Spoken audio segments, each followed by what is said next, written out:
A hush fell over Roosevelt High when Mrs. Camille Harris, the only black teacher in a mostly white rural school, stepped onto the creaking auditorium stage.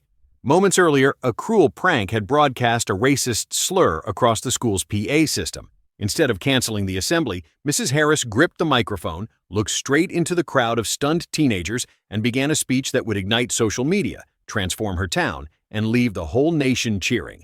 Camille had taught 10th grade English for 7 years, surviving whispered insults, side-eyed stares, and anonymous graffiti on her classroom door.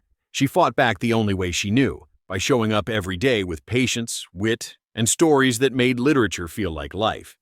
That morning, the annual Unity Assembly was supposed to celebrate diversity. But when someone hijacked the sound system with a vile epithet, teachers froze, the principal stammered, and students roared with nervous laughter. Camille felt all eyes on her, waiting, it seemed, for either her tears or her anger. Instead, she breathed in, walked up, and asked for the mic. "Good morning, Roosevelt," she began, voice steady but trembling at the edges. "I heard the word someone just blasted through these halls.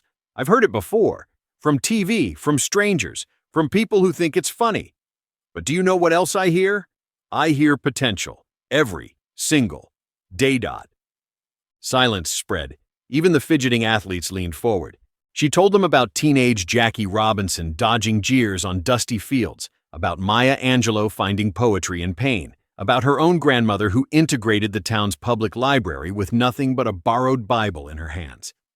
"Words," Camille said, "can wound, but they can also rebuild. The question is, which words will you choose to be remembered for?" Her last line hit like a drumbeat.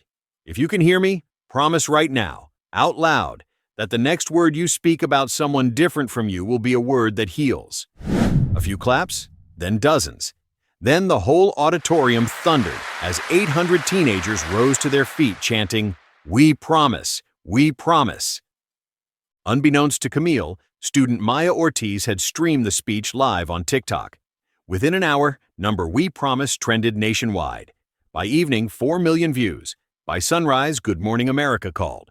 Celebrities retweeted, a WNBA star stitched the clip with tears in her eyes, and the governor's office requested the transcript for statewide cultural literacy workshops. Camille's phone exploded. Congrats texts, podcast invites, a message from Beyoncé's publicist asking for permission to quote her at an upcoming concert. Yet, amid the frenzy, Camille worried the spotlight would fade faster than the applause, leaving her students unchanged. Change rarely comes without friction. The next week, an angry parents group accused her of politicizing the school. Anonymous emails told her to go back where you came from. A local radio host mocked number WePromise as woke nonsense. Camille's car tires were slashed in the faculty lot. The school board convened a meeting to decide whether her speech violated neutrality policies. Camille sat alone under fluorescent lights, while spectators debated her character.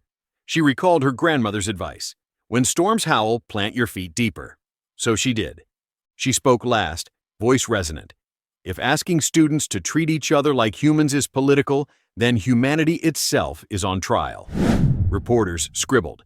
Cameras flashed. But the room truly shifted when sophomore quarterback Chase Dempsey, blonde, broad-shouldered, the quiet kid who once snickered at racist jokes, stood and said, "Mrs. Harris changed my life in 3 minutes. If she leaves, I leave this school."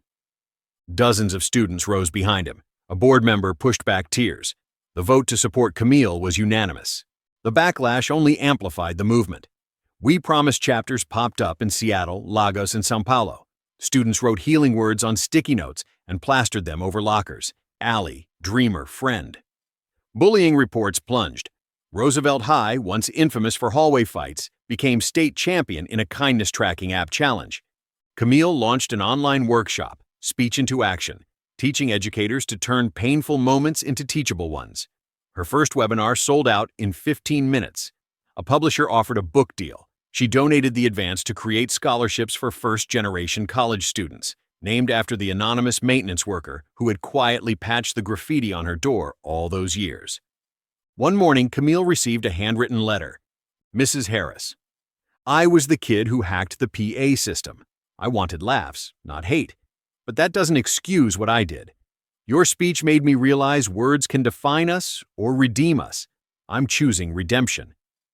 Sincerely, Jay. Attached was a photo of Jay volunteering at a community food drive wearing a Number We Promise t-shirt. Camille's eyes welled. She'd always believed even one changed heart could ripple outward. Now she held proof in her hands. A year later, Roosevelt High hosted the state's first Student Voices Summit. Teens of every race shared poetry, music, and candid stories about identity. Camille, now statewide Teacher of the Year, opened the event but insisted students close it. The final act? A shy freshman named Jordan, Jay himself, stepped forward, clutching a guitar. He sang an original ballad called Promise Keeper, lyrics echoing Camille's words. The next word I speak will be one that heals. The auditorium, packed with reporters, politicians, and parents, went silent, then erupted into a standing ovation that lasted a full minute. Camille watched from the wings, heart pounding with gratitude. This, she realized, was the moment she dared to imagine the day someone tried to silence her with a slur. Not fame, not followers, but students finding their voices and using them to mend the world. Mrs. Harris turned a hateful prank into a global pledge to speak healing words. Now it's your turn. Drop one word in the comments, a word that heals, and share this video with someone who needs hope today. Because the next voice to change the world could be yours.